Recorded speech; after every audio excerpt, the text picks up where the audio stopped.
Bro Cam here, and today I'm taking a look at the Radioddity FS-T3. This is a 4-pack of FRS radios. I got these for my son and his friends to play with around the house. It's a 4-pack, which is nice. It is a little manual here. We'll go through that in a second. I got these because one, it's a 4-pack. Two, it's actually they're actually fun colors. So we got some headphone earpieces and microphones, some lanyards with nice bright colors on them, so you won't lose them. Looks like we got a wall wart. It's a very small wall wart. That's a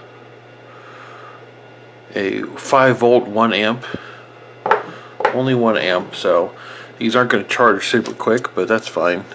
Some belt clips, and here we can see some of the colors. So this is red. Well, it's kind of in a little like a lighter, like almost like a really dark pink. Okay. And you are supposed to be able to program these to put tones into, which I plan on doing. I'm going to put some, I don't want to call them privacy tones. It feels wrong to call them privacy tones, but I want to put some tones on there so that they can only hear each other, just so other people aren't talking to them.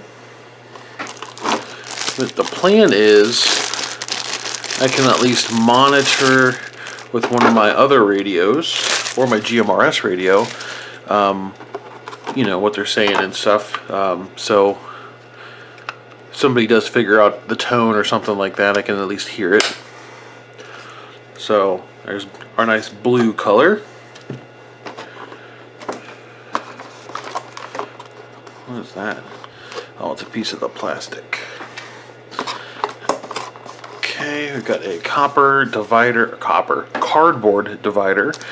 And then, okay, it looks like the same thing. So we get get a couple lanyards, dual charging. Oh, I didn't point this out before. These charging cables are, they're Y split out basically. So you have USB-A on one side, and then on the other side, it splits off to 2 USB-Cs. Or actually, no, these are micro USBs. Apologies, I thought these were USB-Cs. Again, another tiny wall wart, which explains why it's only 1 amp. I thought this was going to be the one for all 4, but it's just for 2 of them.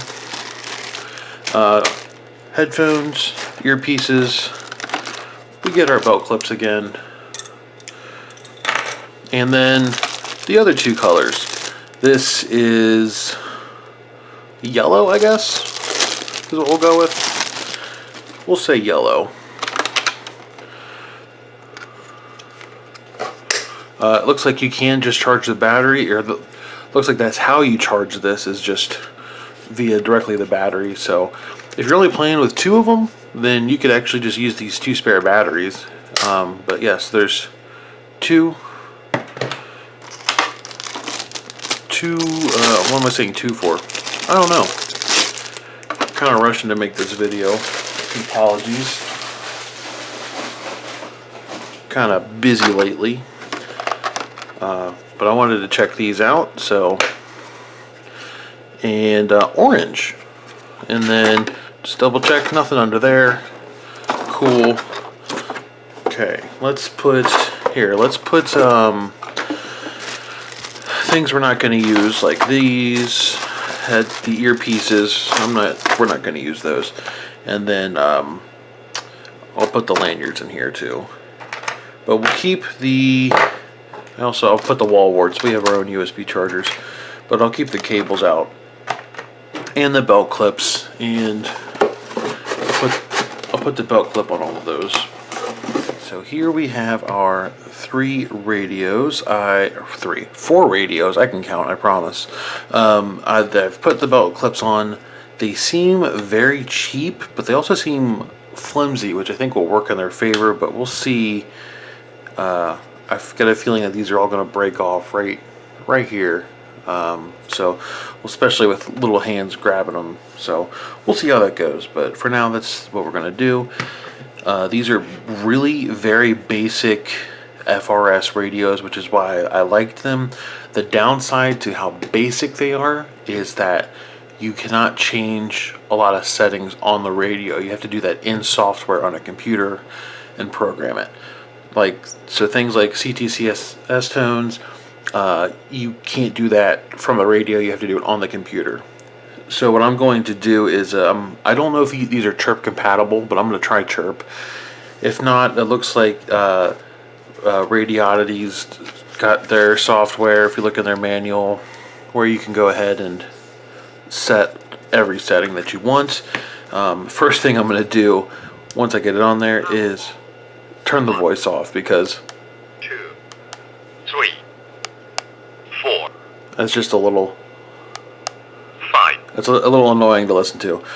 But the other thing I like about this is that the kids are pretty young.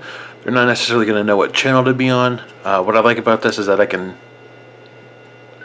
hold, and now there's a lock icon there, and they cannot change the channel. They could still do the little light on top. They can open the squelch. They can still transmit, but they cannot change channels, and that was the big thing. So how these keypad lock works is you just hold the flashlight button. So I'm sure at some point somebody's going to figure out how to turn it off, but for now that'll keep them on one of the channels I set up. But I'm going to go through and program all these real quick. Hopefully they're compatible with Chirp, and I'll let you know if they are. And then I'll come back and talk about that. So unfortunately, it doesn't look like it has any compatibility with Chirp. That's kind of a big downfall, but they do provide this software that looks like it's straight out of 2003. It seems to be like it works. So this is just a K-type plug programming cable, and just like you would use for your UV5R. So this software is just Radioddity T3. If you just go to their website, just go to support for their radios and find the radio in the list, and it'll say like, hey, here's the software. So we have to set our COM port. So hit settings, communication port. I know it's port 22. And then we can read from device. We hit start. The radio blinks red. Says success, and here is all of our channels. So now I can go through here, and I can set whatever. Looks like I can actually add more channels. I'm gonna try that out. I'm gonna see if I can add all the way up to 99. But what I can do now is I can actually, another thing I'm gonna do is I'm gonna set all of these to low power, because these aren't meant to be emergency radios. These are meant to be things for the kids to play with, and you know, I'm not expecting them to go very far at all. So I'm going to go ahead and set CTCS decoder on all these, and change the TX power to low on all of these. And I realized that you guys could not see this screen, so I had to bring this back up. So this is when you hit edit function settings, this is what you get. You get things like squelch, vox gain, scan, voice switch. I'm setting that to off. That's where they speak to you what channel you're on. I don't care about that. And leaving everything else the same. I also, after I went through and set all these, I found this channel batch edit. So I think if I just do like 0 and then I do like, okay, that is a Chinese error message. I guess it has to be a valid frequency. So let's start with 56250 and 4625650, and I should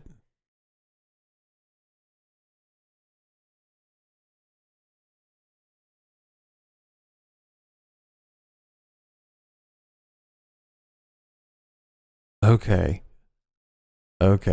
well, that's the joys of working with you know, software that hardly anybody uses. You always find bugs. All right, so let's go ahead and read. Hold on, I gotta set my COM port. It doesn't remember what COM port you set. The software is not good. But I don't know that they sell enough of these to warrant putting it into chirp. So I think I'm just gonna have to suffer with this.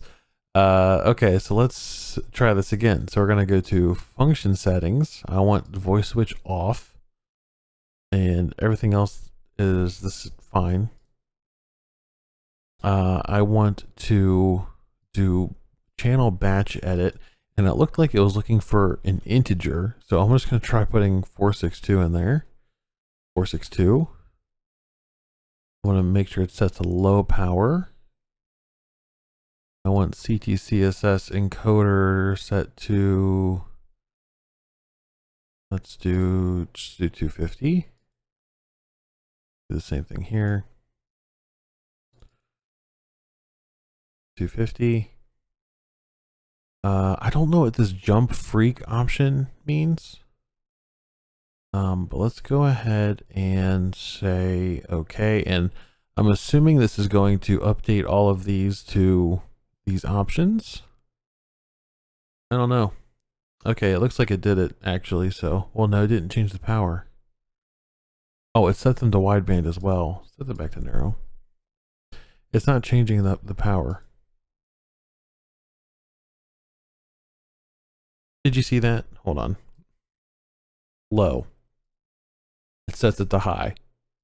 Set it to high. It sets it to low. Guys, come on. This kill. So my trade is software engineering. So this is painful to see stupid things like this. Okay. Whatever. That's okay. They're all set to low power. Oh, and it added it to all of them. It just did. Okay, so oh my god, I see what it's done now. It has taken all of these and set them to every, what is that? Is that 5 kilohertz? Mega kilo. Yeah. So every 5 kilohertz, it's added a channel with the settings. Like, okay, let's just hit read. Let's just start over. What this? Wow, this software. Okay, 22 channels. That's what we're supposed. Why doesn't this table go all the way down? It's just me turning into bitching about this this software now. Channel batch edit. Select. Is this supposed to be 20? Okay, 22.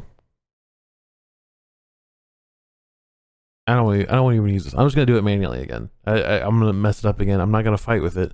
I want to do this 4 times exactly for each radio. So I'm going to hopefully save this config and then just write it to the other 3. So I'm going to go ahead and do that real quick.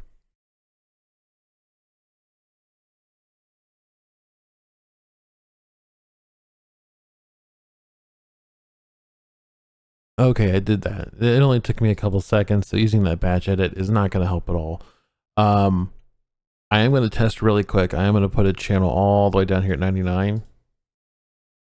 We'll just make it channel 1 frequency.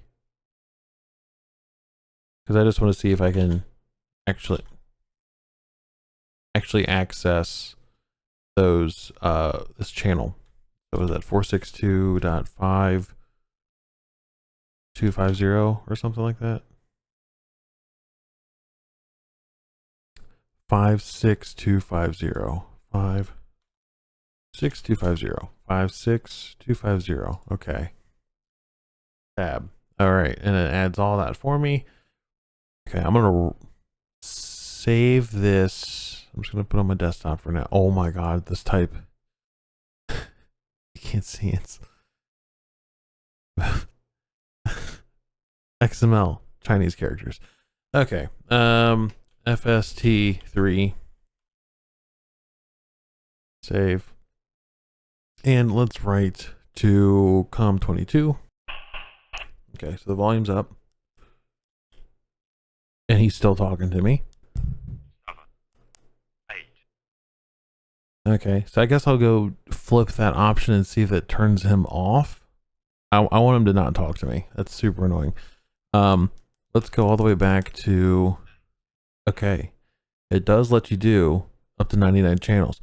It's very cool that you can put your own, if you want to do different CTCS tones, CTCSS tones or and whatnot. It's very useful, I think. And cancel that. I'm going to delete that. We don't want that anymore. I just wanted to test to see if that channel was available. All right, so let's go back to function settings. Voice switch is on. I might have forgot to change it because I've had to restart the program so many times. All right, voice switch is off. Hit close. Hit save. I'm gonna check this again. Off. Right. Start. Okay, it's writing. Channel 1. That was loud. Okay, moment of truth. Okay, now it just beeps, but that's better than the guy talking to me, I guess. Oh, there's an option for beep. Debating whether I want to leave the beep on. I'm gonna leave the beep on.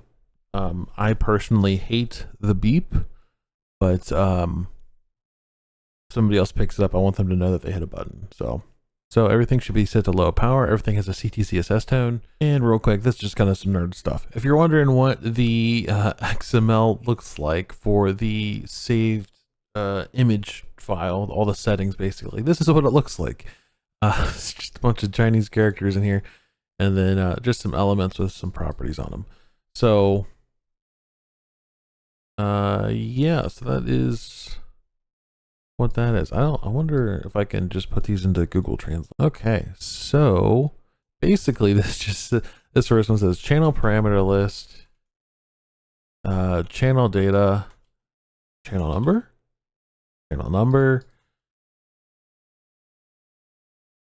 receiving frequency, transmitting frequency,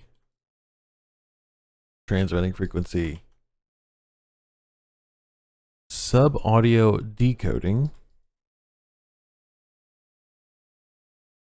audio codec. Interesting. Again, this is Google Translate. This is probably not 100% accurate, but it's pretty, these things are pretty close and they make sense. So transmit power 0, wide and narrow band, scan to add, busy lock. This is probably jump list. Frequency. Oh, frequency hopping. Oh, okay. Well, that's interesting. Let's get back to the workbench. All right, so I'm back and I've got all these programmed now. So I don't know how to change the frame rate or the shutter on my camera, so it's gonna probably looks a little weird going back and forth there, but I should clarify, in person it's not doing this. This is happening because of the refresh rate of the screen versus the rolling shutter of the camera. That's why you get this kind of shimmery. In person it just looks like a regular display. If you look, I turned it on. I have them all set up to be channel 8, and I've got a CT CSS tone on every channel, and I've got every channel set to low power. The only thing I'm a little disappointed about is that it doesn't look like it retains the lock. So I hit lock, and now the lock symbol is there, but if I turn the radio off and then back on, you see that the lock's gone. So I just have to make sure that I set the lock on every time, but then again, the kids are just gonna turn them off and turn it back on, but we'll see. We'll see how well it works. Like I said, they all have their own tones on them. I'm gonna take this plastic off. They all have their own tones, and they're all set to low power, so they shouldn't be causing any interference to anybody. So what is the price I paid for these? It looks like I had a coupon because it was a Christmas deal. I paid $57. That's the shipping, taxes, everything to my doorstep, which sounds like a lot until you factor in the fact that that's $57 for 4 radios. So it's about $14.50 per radio. and that's not quite breaching Baofeng territory. So I'm sure there's cheaper options out there, but these are colorful and fun, and I thought my kids would like them. As for the downsides of this, it doesn't retain the channel lock when you turn the radio on and off. That is kind of a downfall. I was really hoping that channel lock would stay there. Doesn't look like it though. And then another downside is no chirp support. So you're going to have to rely on Radioddity software. And if I included that bit in the video, not only is it a little kludgy, but it's has some errors in it, and it's it's packaged software from an unknown source. You don't really know you don't know what's inside the software. So that's kind of the downsides of it. The upsides of it is it's a couple cheap radios. If they get broken or damaged, am I going to care that much? Like if this one gets lost down at the bottom of the hill or something, am I going to care too much? Not really. I'll find it eventually, probably. So we'll see. We'll see how well this does, but you can program them to be all low power, which is the nice thing. I do have a Radioddity referral code. I don't know that I would necessarily recommend this for everybody. Maybe for just kind of like a just-in-case pack that you just kind of leave tucked in your closet somewhere. Really, I don't know if I would recommend that. But for some of the stuff I do recommend from them, the GA510, this was my first like non-Baofeng radio I bought, and I'm very happy with this. The performance is really good. See, I've got a signal stick on there. Other things that Radioddity offers that I would highly recommend is, of course, the G90. This was my first HF rig, and you can see it's now my POTA rig. I've got a little bag here that I might have done a video on this bag, I can't remember, but everything I need for a POTA is in this package right here. So I would highly recommend that. It's a pretty small. The downside about this G90 is, I would say, is that it's long, which is why this bag is perfect, because it's long enough to hold it. So anyways, that's all the time I have for today. This has been the Broke Ham saying 73.